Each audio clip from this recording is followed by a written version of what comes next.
Hello again, everyone. Today I am here to profile the 912 from Pilot. This is the custom 912.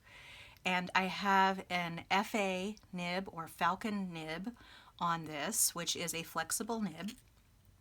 And I'm going to be doing something a little bit scary today. I am going to be replacing the feed on this, and I'll tell you why. So this Falcon nib, not to be confused with the Pilot Falcon, which is a separate model, this is almost a complete flex nib. This is probably the most flexible of the modern nibs that exist today. The Falcon pen has a different shaped nib, which is a soft nib, but not necessarily full flex, which this would be considered full flex, I believe. So I'm going to do a writing sample with the existing nib and feed, and then I am going to replace the feed with a Ebonite feed, and this is from Flexible Nib Factory. And the reason why is because this pen is originally made for the Chinese market or the Japanese market, where you are going to have shorter strokes with your flex nib. So essentially you're writing Japanese or Chinese characters where you're not going to have a continuous flow like with cursive. So the feed doesn't always keep up with the flexible nib on this pen. However, with the Ebonite feed, and I'll show this to you more when I take it out of this little container here, this is how it came. It has two little channels in the back of the feed so that more ink can get its way to the nib. And the Ebonite itself is supposed to be a little bit better at effectuating ink flow to the nib. So I am not going to do anything in addition to swapping the feeds out. I am not going to heat set this, which is another thing you could do. I haven't been able to really figure out, based on my research, whether that is effective for the Falcon nib, for the flexible nib. Essentially, what heat setting means is that you heat the Ebonite feed, and then it will sort of mold to the nib itself. But because this is flexible, I don't think I will do it. And the ways that you could heat set it is to dip it into a cup of water after it was just boiling. And you don't want to do it for very long, and I've never tried that. So that's just based on some of my research online as to how to do that. I think it's more effective if you really want to mold the nib to the, mold the nib to the feed.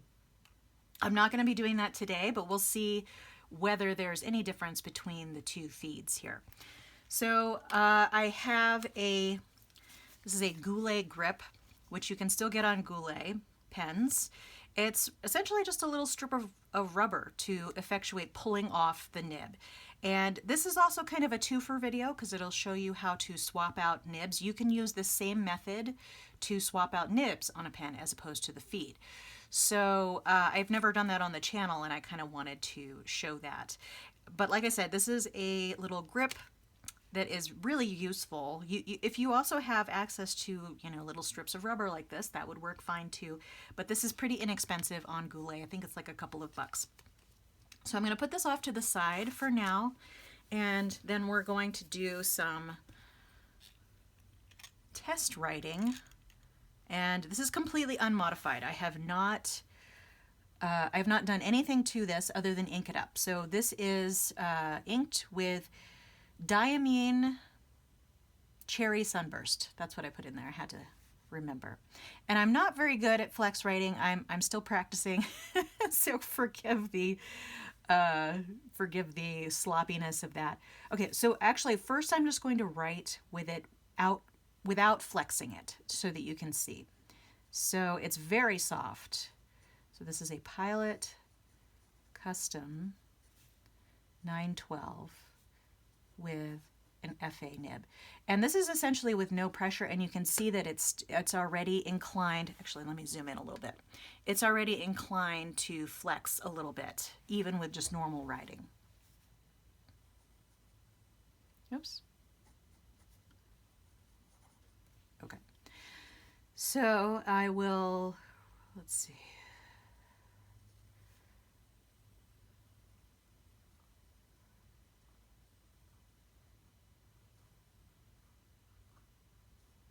So the ink is diamine.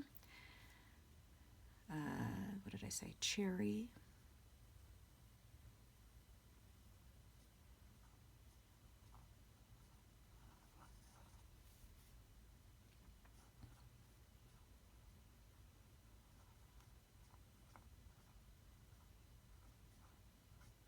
And I haven't had too much trouble with this nib keeping up with this feed. I think it's partially because of the wetness of the diamine ink. So a lot of people have said that you kind of need to match the level of wetness of your ink to the nib to make sure that you can get it to flow accurately, or evenly is what I meant to say. Okay, so I'm going to do the quick brown fox in cursive. It's going to be a little slow going.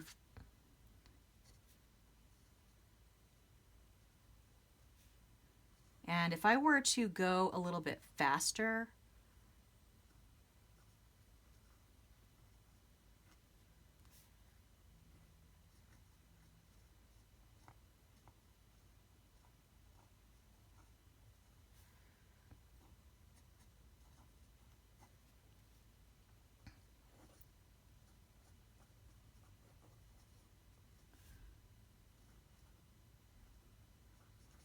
oops, over.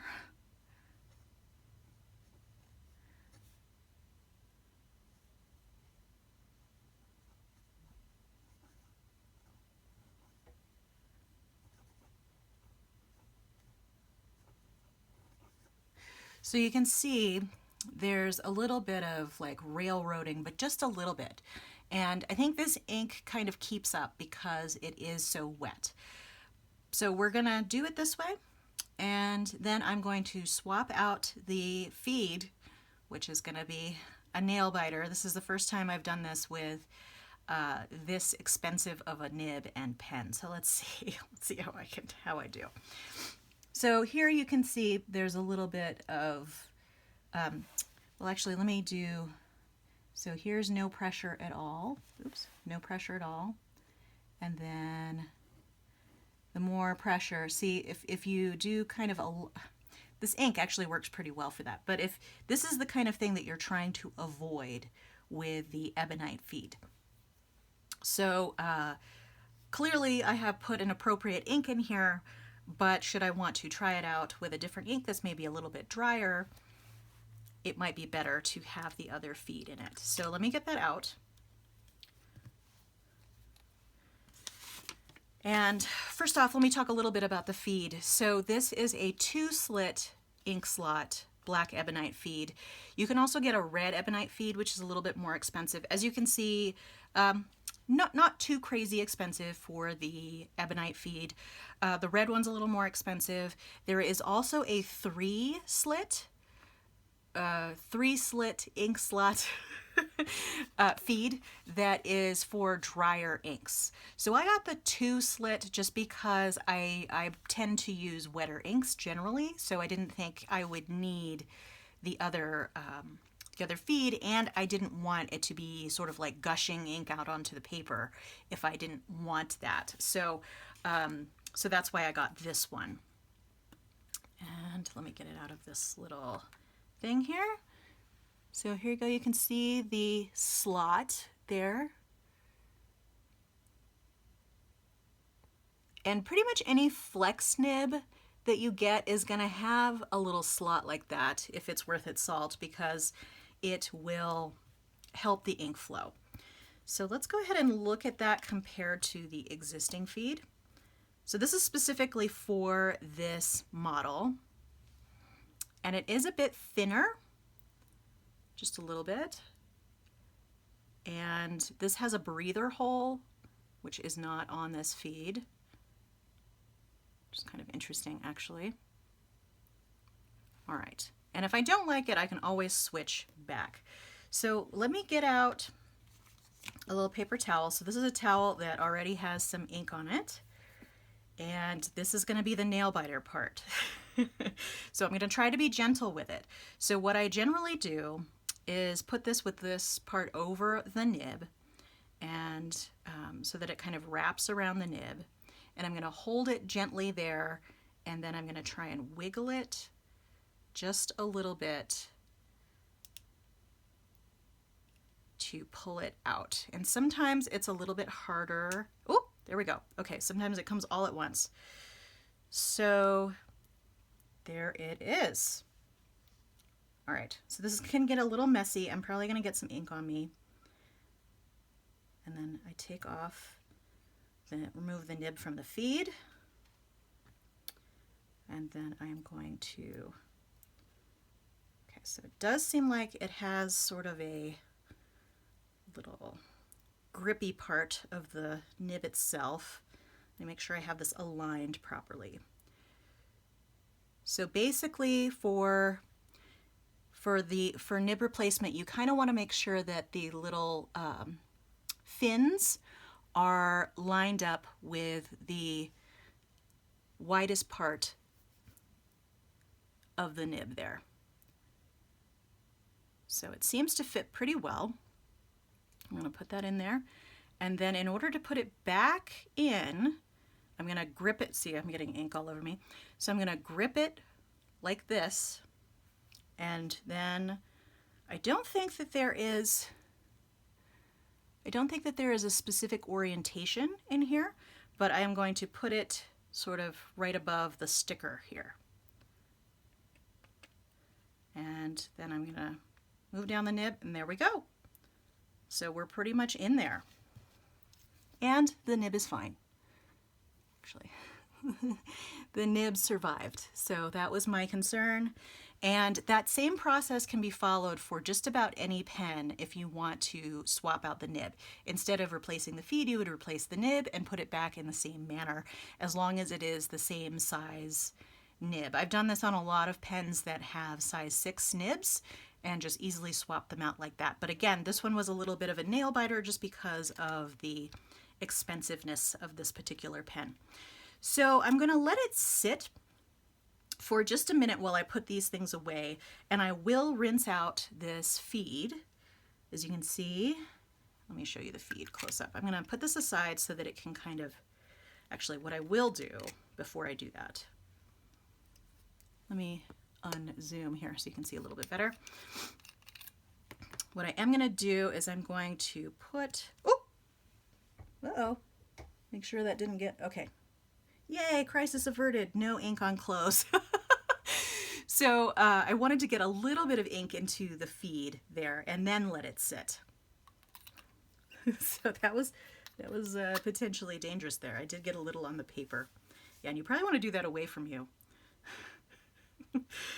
Oh boy. Okay, so I'm going to close that up and I'm going to let that sit there so that it can kind of stew in its own juices, so to speak. And I'm going to show you this nib unit, or this feed rather, close up. So this is the original one.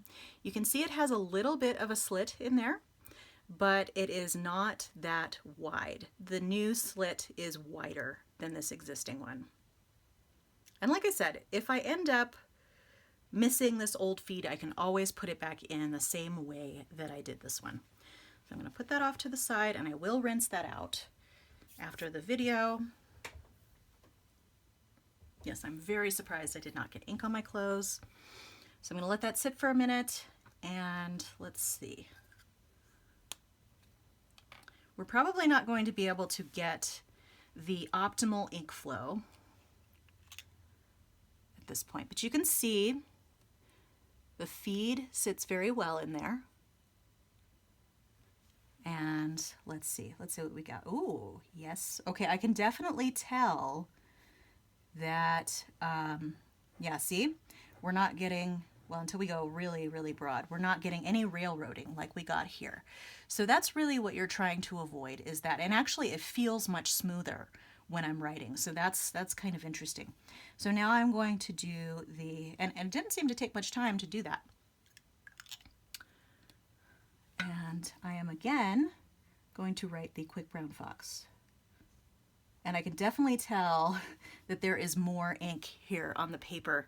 Let me zoom in a little bit and you can see there's actually, I don't know if you can see that or not, but there's actually a little bit of ink sitting up on the paper, much more than before. And I'm really glad I didn't get the 3 slit one because that would have just been too wet, especially with inks like this.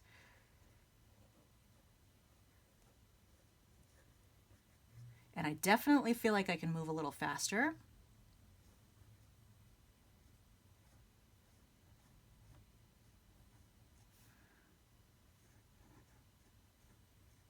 It's going to kind of be an ink monster though, I think.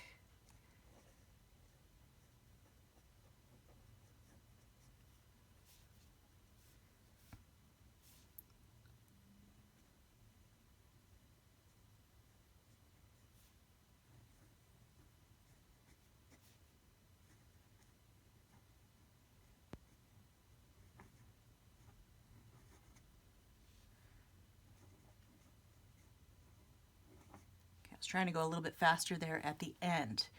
So you can definitely see that the color is a little bit darker because it's putting more ink on the page. I'm also going to just write normally. Let's see, pilot, custom. Yes, I can feel that this flows much better, both with regular writing and with cursive writing. Okay, let's see, hello, there. That's just with normal writing, and then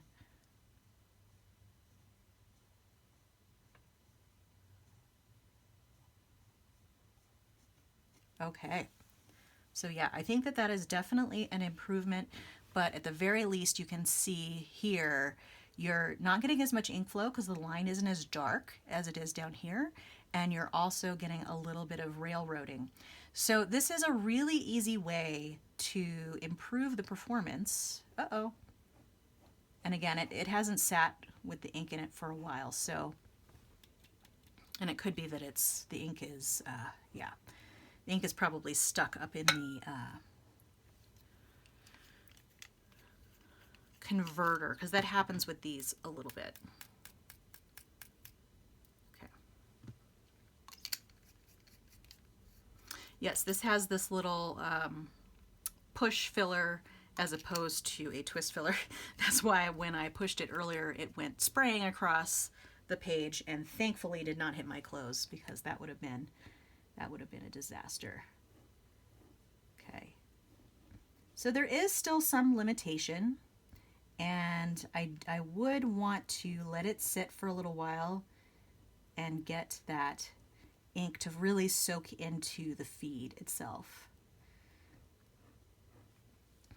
Okay, but either way, I think we are definitely doing better than with the original. And I think you can kind of tell that this has a lighter, lighter saturation on the ink, whereas here it, oops, sorry, you can clearly do some, this would be a good pen for drawing,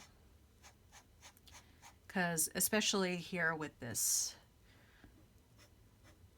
different in ink flow between when you're no pressure, applying no pressure and more pressure, you could get a lot of line variation, but you're definitely seeing darker ink down here.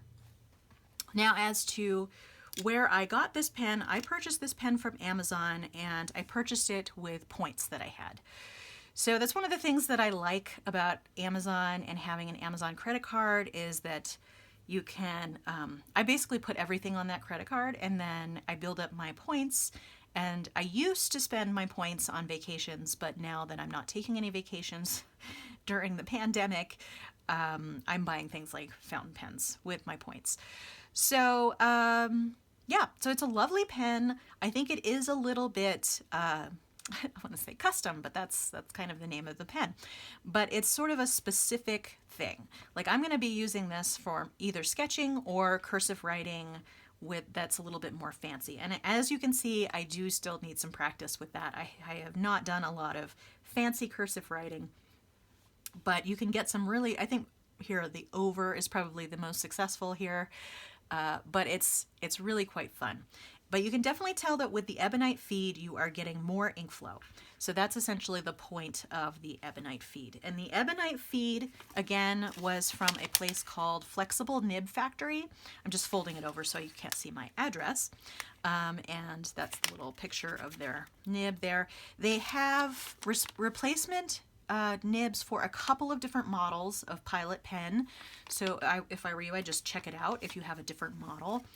The 912 is, believe it or not, even though it's quite expensive, is the lower end of pens with the flexible nib. There is you can get the 823, but I think it's very limited in the FA nib or flexible nib.